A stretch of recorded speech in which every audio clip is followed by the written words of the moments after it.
चलिए बात करते हैं क्वेश्चन नंबर 6 की। 8.1 एक्सरसाइज ट्रिग्नोमेट्री कह रहा है कि if angle A and angle B are acute angle such that cos A is equal to cos B, then show that angle A is equal to angle B। तो सबसे पहले बात करेंगे कि एक्यूट एंगल क्या होता है। अब ये क्वेश्चन थोड़ा सा ट्रिग्नोमेट्री में आ गया पहले एक्सरसाइज में, तो आप बच्चे सोच रहे होंगे कि ये किस तरह का क्वेश्चन है, बट इसमें कुछ खास है नहीं।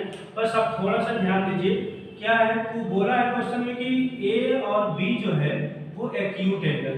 एक्यूट एंगल का मतलब ये होता है कि वो 90 डिग्री से क्या होना चाहिए, छोटा होना चाहिए। इसका मतलब सबसे पहले एक ट्रायंगल ड्रॉ करेंगे। Draw a triangle A B C at right angle at C, जहां पे सी को राइट एंगल लेके चलेंगे, 90 डिग्री लेके चलेंगे, क्योंकि एंगल ए और एंगल बी क्या बोला है, एक्यूट एंगल बोला है। तो क्या हो जाएगा यहाँ से ए बी एंड सी, सी पे 90 डिग्री का कोण बनेगा, एंगल बनेगा। अब क्योंकि एंगल ए और एंगल बी बोला था कि एक्यूट एंगल है, और एक्यूट एंगल जो होता है वो 90 डिग्री से छोटा होता है। अब कुछ नहीं, जैसे जैसे क्वेश्चन में बोला वैसे करना है। क्योंकि बोला है यहाँ पे कि cos A जो है वो cos B के बराबर है। अब भी लिख लीजिए।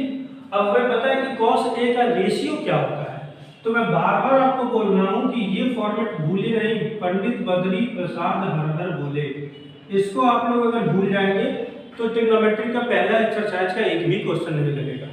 अब cos A दिया हुआ है तो A का मतलब ये, और मैं आपसे बताया था कि अगर एंगल चेंज होगा तो वहां पे बेस और परपेंडिकुलर चेंज हो जाएगा, बट हाइपोटेनस चेंज नहीं होगा। अब चूंकि एंगल C 90 डिग्री है तो ये जो AB लाइन है ये हमारी हमेशा हाइपोटेनस बनी रहेगी, लेकिन जब एंगल चेंज होगा तो बेस और परपेंडिकुलर चेंज हो जाएंगे। तो बोला है cos A बराबर होता है बेस बाई हाइपोटेनस। इसका मतलब बेस बाई हाइपोटेनस होता है, लेकिन A के रिस्पेक्ट में जब बेस की बात करेंगे तो बेस क्या हो जाएगा, AC हो जाएगा। क्या हो जाएगा, AC हो जाएगा। और हाइपोटेनस तो एज इट इज AB बना रहेगा, तो ये हो जाएगा AB।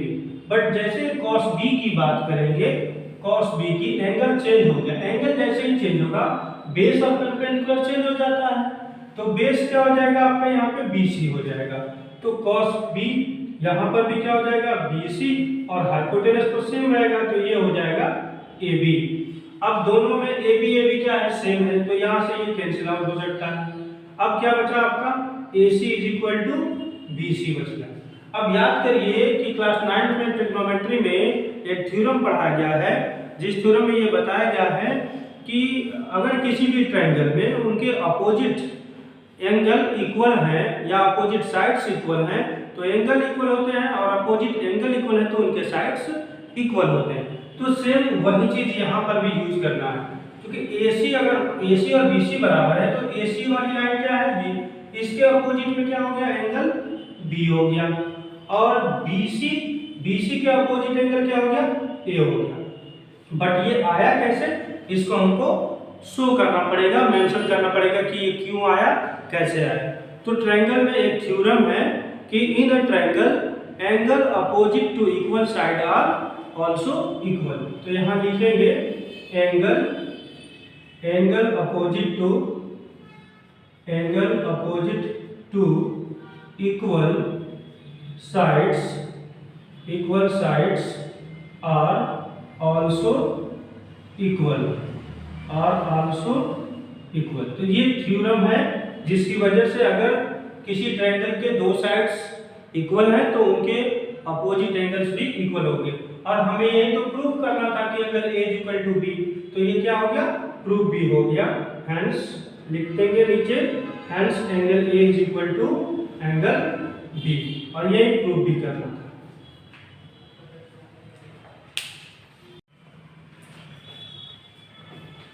अब बात करते हैं क्वेश्चन नंबर 7 की। क्वेश्चन नंबर 7 ये कह रहा है कि if cot theta equals to 7/8, evaluate 1 plus sin theta into 1 minus sin theta upon 1 plus cos theta into 1 minus cos theta. And second question कह रहा है कि कॉट स्क्वायर थीटा। तो ये इसमें दो क्वेश्चन है, दोनों क्वेश्चंस को सॉल्व करना है। तो देखिए कैसे सॉल्व करें इसको, आसानी से सॉल्व करेंगे बिल्कुल। मैं बार बार बोलता आ रहा हूँ कि ऐसे एक्सरसाइज में आपको ट्रिग्नोमेट्रिकल रेशियो का जो फॉर्मूला है वो याद होना चाहिए। तो यहाँ पे दिया है cot theta is equal to 7/8 दिया है, और आपको ये पता है पंडित बद्री प्रसाद हर हर बोले, तो ये पता है कि ये जो लास्ट का रेशियो होता है परपेंडिकुलर बाय बेस, ये tan का होता है और उसी का रेसिप्रोकल कॉट होता है। तो इसका मतलब कॉट थीटा बराबर बेस बाय परपेंडिकुलर। तो यहाँ 7 जो है वो क्या है, बेस की वैल्यू है, और 8 क्या है, परपेंडिकुलर की। तो बेस और परपेंडिकुलर अगर पता है तो हाइपोटेनस निकालेंगे। तो उसके लिए एक छोटा सा ट्रायंगल लेंगे और यहाँ पे निकालेंगे हाइपोटेनस की वैल्यू। क्योंकि यहाँ कॉट थीटा है तो यहाँ भी थीटा मान लेंगे, ए बी और सी पे 90 डिग्री का एंगल लेके चलेंगे। तो 90 अगर थीटा यहाँ पे है तो इसका ये बेस हो जाएगा, और ये हमारा परपेंडिकुलर हो गया, और ये क्या हो गया, हाइपोटेनस हो गया। तो यहाँ पे तो बेस और परपेंडिकुलर पता है, यानी बेस की जो वैल्यू है वो क्या है, 7 दिया हुआ है, और परपेंडिकुलर की वैल्यू 8 दिया हुआ है। तो हमें हाइपोटेनस निकालना है। तो फिर यहाँ पे यूजिंग पाइथागोरस थ्योरम, तो हाइपोटेनस निकालना है। तो हाइपोटेनस का जो स्क्वायर होता है वो बेस के स्क्वायर प्लस परपेंडिकुलर के स्क्वायर के बराबर होता है। तो यहाँ हाइपोटेनस ए बी है, तो A B square is equal to base A C और परपेंडिकुलर बी सी है। तो ए सी ए बी हमको चाहिए, तो इसके लिए इसको रूट के अंदर लेंगे। अब AC का मतलब है 7, तो 7 का स्क्वायर, और BC का मतलब 8, तो 8 का स्क्वायर। 7 का स्क्वायर होता है 49, और 8 का स्क्वायर होता है 64। जब इसको ऐड करेंगे तो 9 और 4 13, 3 कैरी 1, 6 4 10 और 1 11। आंसर आएगा √113। इसका मतलब हाइपोटेनस जो है इसकी वैल्यू आ गई 113। अब आइए अब बात करते हैं क्वेश्चन नंबर फर्स्ट की। क्वेश्चन नंबर फर्स्ट में बोला है 1 minus sine theta in bracket 1 minus sine theta upon 1 plus cos theta 1 minus cos theta. अब चूंकि यहाँ से ये सारी वैल्यू पता चली है, तो हम डायरेक्ट साइन थीटा और कॉस थीटा की वैल्यू इसमें क्या करेंगे, पुट करेंगे। बट वो भी नहीं करेंगे, थोड़ा सा कैलकुलेशन से बचेंगे। यहाँ आपको पता है कि ये 1 प्लस साइन थीटा है, 1 प्लस साइन थीटा, और एक ब्रैकेट में है 1 माइनस साइन थीटा, और नीचे 1 प्लस कॉस थीटा, फिर ब्रैकेट में 1 माइनस कॉस थीटा। तो आप लोग को याद होगा, मैं आपको बताया हूँ कि a minus B in bracket a plus B अगर ऐसा है तो ये क्या होता है, a square minus B square का फॉर्मूला होता है। तो इसको डायरेक्ट पहले चेंज करेंगे, तो क्या हो जाएगा, ये a plus B a minus B, यानी 1 का स्क्वायर 1, और साइन थीटा का होल स्क्वायर करेंगे तो ये हो जाएगा साइन स्क्वायर थीटा। सेम इसी तरीके से नीचे भी 1 माइनस कॉस स्क्वायर थीटा। अब हम क्या करेंगे, साइन थीटा और कॉस थीटा की वैल्यू पुट करेंगे। तो साइन थीटा की वैल्यू यहाँ से क्या हो जाएगी, यहाँ से साइन थीटा की वैल्यू निकालेंगे। साइन थीटा बराबर होता है परपेंडिकुलर बाय हाइपोटेनस, और यहाँ परपेंडिकुलर कितना है 8, हाइपोटेनस कितना है √113, तो ये हो जाएगा 1, और साइन थीटा का मतलब परपेंडिकुलर बाय हाइपोटेनस, तो 8 अपॉन √113 का होल स्क्वायर, अपॉन यहाँ पर भी 1 माइनस कॉस थीटा बराबर होता है बेस बाय हाइपोटेनस, तो बेस है 7 और हाइपोटेनस दिया है √113 113, तो यहाँ पे हो जाएगा 7 अपॉन 113 का होल स्क्वायर। अब इसको सॉल्व करना है, तो क्या हो जाएगा, यहाँ पे 1 माइनस, जब 8 का स्क्वायर करेंगे तो ये आएगा 64, और जब भी रूट का स्क्वायर किया जाता है तो रूट ऑटोमेटिक हट जाता है, क्योंकि रूट का जब मल्टीप्लाई होता है तो वो स्क्वायर रूट में आ जाता है। फिर यहाँ से इसकी वैल्यू जाएगी 113, नीचे भी 1 माइनस 7 का स्क्वायर हो जाएगा 49, और √113 का स्क्वायर करेंगे तो ये हो जाएगा 113। अब यहाँ एलसीएम लेंगे, इसका एलसीएम कितना होगा 113। अब 1 से 113 में मल्टीप्लाई करेंगे तो ये हो गया 113 माइनस 113 से इसको डिवाइड करेंगे तो एक बार में डिवाइड होगा, तो 64 में 1 का मल्टीप्लाई हो जाएगा। इतना तो आप लोग को कैलकुलेशन आता ही होगा। आगे नीचे फिर 113, फिर एलसीएम लिए, फिर 1 का मल्टीप्लाई होगा तो 113 माइनस 49।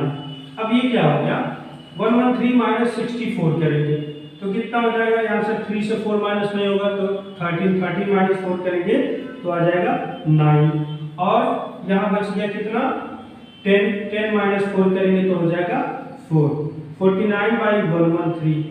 उसी तरीके से जब 49 माइनस करेंगे तो ये आ जाएगा आपका 64 आ जाएगा, और यहाँ पे 113। अब ये 113 और 113 क्या हो गया, कैंसिल हो गया, तो जो हमारा रिजल्ट आएगा वो आ जाएगा 49/113। तो इस तरीके से ये हमारा पहला क्वेश्चन क्या हुआ, सॉल्व हो गया। सेम अब इसके बाद बात करेंगे किसकी, सॉरी 49/113 नहीं, 49/64 हो जाएगा।